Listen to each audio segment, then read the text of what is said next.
इलाका कराची मेरिया टोना एला वडा शेरा चा खेड़ो का मजलसा करनो बस ये महफिल तारीख सन 2025 से साला 9वीं महीना 28 तारीख के टेम समय 14 बजे दी गए संगत मेरा फरमाश बीबी कुर्दी का शायर मनवाड़ी है बाजार बा फरमाश है इकदा शेरा चा कानी फरमाश है आजम शाह जो फरमाश है सेवा खान फरमाश है बाजार बाग यके सुरी जमाल बिलानी फरमाश है सुरी जमाल और शाह जो बाजार बा फरमाश है सुरी इमामश का फरमाश है सुरी ईमानदार फरमाश है शाह साईदार स्पेशल फरमाश है मस्जिद वजीरो फरमाश है बाजार बाग सुलेमान फरमाश है अशरफ फरमाश है एहसान बाजार बा फरमाश है हमीद फरमाश है नूती ने फरमाश है अहमद फरमाश है बाजार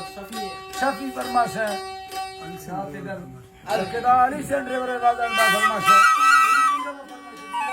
बिंगो बाजार बा फरमाश है